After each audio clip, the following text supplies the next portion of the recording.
There's a fine line between quirky pets and neighborhood chaos. And for me, it was marked by two tiny creatures, my mini goats. I'd adopted them for the sheer joy of watching them frolic around my yard, munching on grass, and yes, causing a little harmless mischief. But what I didn't expect was for those goats to start a full-blown revolution. One morning, I received a letter from the HOA. I opened it, expecting the usual complaint about my lawn. But no, this time, it was more serious. Your goats are in violation of community standards. They are creating a disturbance, and you are to remove them immediately or face further action. Before I could even react, something insane happened. One of my mini goats, Gary, broke into Karen's yard, the HOA's self-appointed queen, and what happened next completely turned the tables. The goats weren't just munching on her plants. They were confessing everything. My name is Sam, and I'm just a regular guy who moved to the suburban neighborhood a few years ago looking for a quiet place to call home. The house was perfect, quiet street, nice yard, great neighbors, and just the kind of place where I could live out my life without too much drama. That is, until I made the terrible decision to get too many goats. I had always loved animals, and the idea of having some goats seemed like the perfect combination of adorable and practical. I mean, they could eat up the overgrown grass, and they would definitely provide some entertainment with their quirky little antics. I named them Gary and Dwight, two names I thought suited their quirky little personalities. Everything was fine at first. The neighbors seemed to like them, and I even posted some cute videos of them on social media. But not everyone was as charmed by my new little buddies. Enter Karen. Karen was the kind of neighbor everyone dreaded. She was the president of the HOA, and if you've ever lived in a neighborhood like this, you know exactly the type I'm talking about. She had a smile that was as fake as her perfectly manicured lawn, and an eye for spotting any imperfection that could be reported. I thought I'd seen the worst of her when she'd once reported a neighbor for having their recycling bin out too early, but I hadn't seen anything yet. One day, as I was getting the goats their afternoon treats, I saw her walking down the street with a clipboard, glancing at houses. When she got to mine, she gave me a smile that didn't quite reach her eyes. "I'm going to have to ask you to remove those goats," she said, tapping her clipboard. "They're causing a disturbance." I was taken aback. "What do you mean a disturbance? They're just goats. They're eating the neighbors' plants, making noise, and frankly, they're not in line with the community's image," she replied. "If you don't take them down, you'll face fines." I was in shock. The goats were cute and harmless. Sure, they occasionally knocked over a trash can or chewed on the flowers in my garden, but that's what goats do. It didn't make sense to me that Karen would take such an issue with them, but I didn't want to make waves, so I politely told her I would think about it. Little did I know, this would be the start of a drama I never saw coming. The next few days were a blur. I couldn't stop thinking about what Karen had said. She'd reported me to the HOA, and now I was officially facing a fine for something as ridiculous as having goats in my yard. I didn't know what to do. Then, the unexpected happened. One afternoon, I was sitting on my porch when I saw the goats walking toward the fence. I was just about to shout out for them to come back, but before I could react, they squeezed through the gap in the fence and made a run for it. At first, I thought maybe they were just wandering, but then I realized they were heading straight for Karen's yard. I watched, completely helpless, as they trotted up her driveway. What were they doing? I stood up and ran to the edge of my yard to get a closer look. Before I knew it, both goats had bolted into Karen's yard and were happily munching away at her prized rose bushes. This was not good. I ran over to Karen's house, but when I reached her yard, I noticed something odd. Gary, the more vocal of the two, was standing in front of her porch, almost as if he was talking to her. Dwight was still busy tearing apart her garden, but Gary seemed to be making some kind of confession. I know it sounds crazy, but I swear I saw him stand up on his hind legs, turn to Karen, and bleat.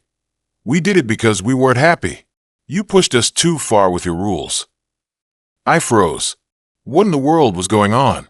Karen, however, wasn't amused. She came storming out of her house, red-faced and yelling. "Sam, what in the world are you doing?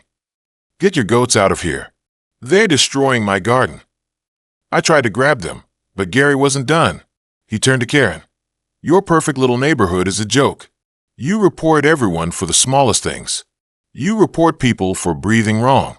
You've created a dictatorship here, Karen." At that point, I was beyond confused. The goats, my goats, were talking to Karen. I stood there, mouth agape, as Gary continued his rant. "We've had enough," Gary bleated. "We are the voice of the animals. And if you don't stop trying to control everything, we will not stop. We want freedom." I couldn't believe what I was hearing. My mini goats were having a rebellion against Karen. They were confessing all of her wrongdoings, every little thing she'd ever done to oppress the people around here. And before Karen could even respond, Dwight kicked over one of her garden statues, sending it toppling to the ground. I stood there, frozen in disbelief, watching as my goats wreaked havoc in Karen's pristine yard. Gary, the brave little troublemaker, had started a full-blown revolution, and Dwight was just following suit. It was like something out of a movie, but this was real life. Karen was losing it. Her face was turning from red to purple, and her arms were flailing about as she tried to corral the goats with little success. "Get them out of here, Sam. Now," she screamed. But Gary wasn't done. He turned to face her again, his little eyes locked onto hers, as if he were the one in charge. "We've been watching you for a while, Karen," Gary continued, his bleating oddly articulate. "The fines, the complaints, the endless control. It's all part of a bigger problem. You've been making people miserable in this neighborhood, and the time has come to speak up." Karen's jaw dropped. She stammered, but nothing coherent came out. She was completely dumbfounded, caught in a moment where her power was slipping away. It was as if the world had flipped on its head, and the goats, her supposed enemies, were now the ones calling the shots. I looked at Dwight, who was munching on a rose bush with utter disregard for the chaos unfolding around him. A part of me felt guilty for what was happening, but honestly, it was hard to stop laughing. This was the most entertaining thing that had ever happened in this neighborhood. "Sam, control your goats," Karen yelled, clearly beyond her limit. "This is unacceptable." But Gary, ever the spokesperson for the group, turned to me and shook his head. "No, Sam, you've been too kind. It's time to stand up for the community, for the freedom of expression. Karen's not the boss here anymore." I was almost in a trance, captivated by the surrealness of the situation. My goats, the two creatures I thought were just innocent little companions, were now activists. The more I stood there, the more it dawned on me. This was bigger than just Karen's complaints. The goats were making a point, a statement that no one had dared to make before. Karen's frustration reached its peak. She tried to grab Dwight by the collar, but the goat dodged her, running circles around her while bleating loudly. "You think you can control everything," Gary yelled, standing tall now on the garden bench. "You can't, Karen. We're taking back what's ours." I had to admit, this was a sight I never thought I'd witness. Karen, the tyrant of the HOA, getting schooled by two goats who had apparently been plotting against her the whole time. I knew this was only the beginning. Karen wasn't going to let this slide, not without a fight. But honestly, part of me felt like this was her karma coming back to haunt her. Just as Karen began to compose herself, taking in deep breaths to calm her raging temper, she shot me one last glare before storming back to her house. But Gary wasn't finished. "Tell her we said goodbye," he said to me, his eyes locking with mine. I was starting to feel like I was witnessing something historic, and I had a front row seat. Gary and Dwight had made their point. They were more than just goats. They were revolutionaries, and Karen had become the villain in their story. As I slowly turned back to my yard, I realized that the goats weren't going anywhere. They had been freed in ways that no one could have predicted, not just physically, but mentally. They were making a stand, one bleat at a time, and I was right there in the middle of it. The next few days were a blur of weirdly funny interactions. The neighbors had caught wind of the whole goat rebellion, and their opinions were mixed. Some of them were still rolling with laughter, while others, mostly the people who had always played by Karen's rules, were uncomfortable with the disruption. But everyone was talking about it. Karen's reign over the neighborhood had been challenged, and it wasn't by a person, but by too many goats who had become local heroes. As for Karen, she seemed to disappear for a few days. I could see her occasionally peeking out from behind her curtains, watching waiting to see what would happen next. But I wasn't worried about her. I was more concerned about the goats, who had now taken to strolling around the yard like they owned the place. I found myself wondering what they would do next, now that they had spoken their truth. And then, as if on cue, Gary and Dwight came up to me one afternoon while I was sitting on the porch, sipping my coffee. They looked up at me, their little hooves tapping the ground. "You know, Sam," Gary said with an air of seriousness I'd never seen before, "we're not finished with Karen. She's still out there. She still thinks she can control us." I nodded, though I wasn't sure what he was getting at. "What do you mean?" Gary's expression was one of determination. "It's time for the final step. The goats need to be heard everywhere, not just here." It took me a moment to process his words, but then it clicked. "You want me to take you to the HOA meeting?" Gary nodded. "It's time to go public. Karen's not just going to leave us alone after this. We need to take our stand where it counts, right in front of her. It's time for the HOA to hear the truth." The idea sounded crazy, absolutely insane. But part of me, thanks to Gary's relentless spirit, was convinced that this was the right thing to do.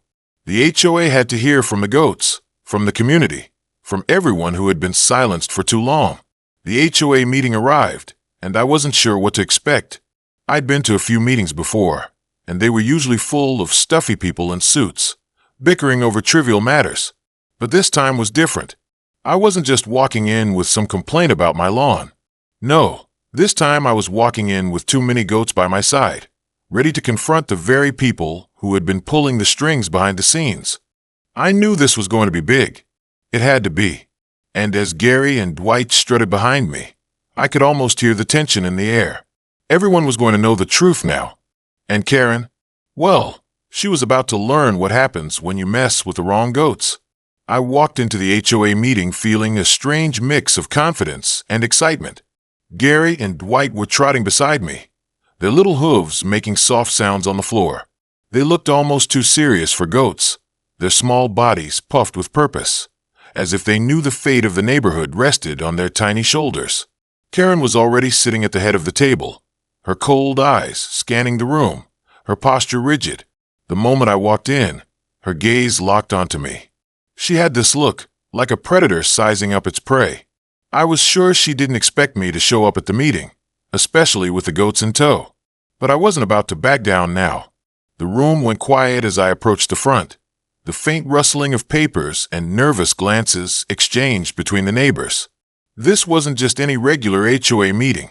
There was an air of anticipation, and I could feel the tension building as I sat up in front of the committee. "Sam," Karen said, her voice tight with forced politeness, "I hope you're here to explain why you brought these." She gestured to the goats with disdain. "Animals to this meeting." Gary, sensing the opportunity for a grand entrance, jumped onto the chair next to me. Dwight, not wanting to be left out, followed suit, standing proudly at my feet. There was no turning back now.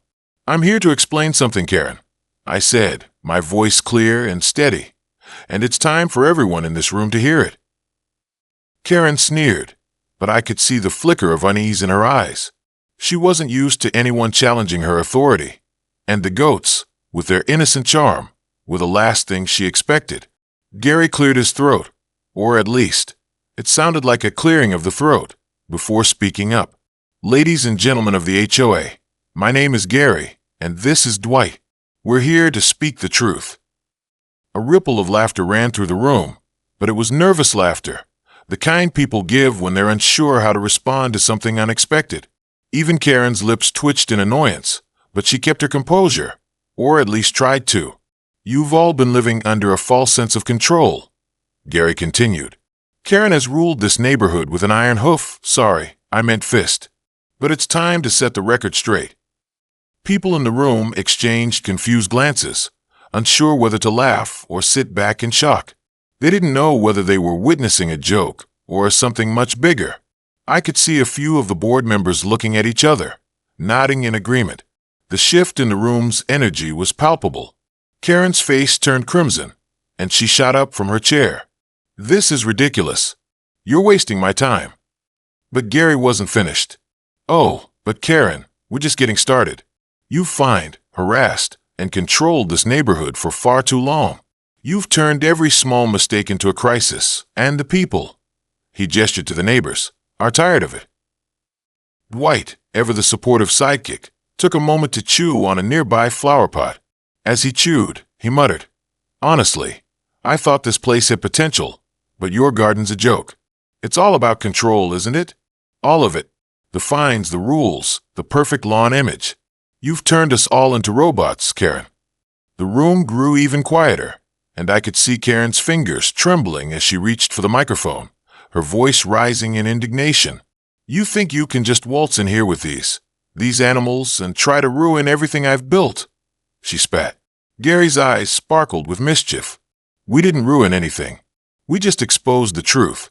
And the truth is, you've been abusing your power for too long. You've got the whole neighborhood on edge, scared of what you might find them for next." Karen's gaze shifted to the board members, her eyes narrowing. "This is an embarrassment," she muttered. "I'm calling for a vote to remove Sam and his goats from this meeting."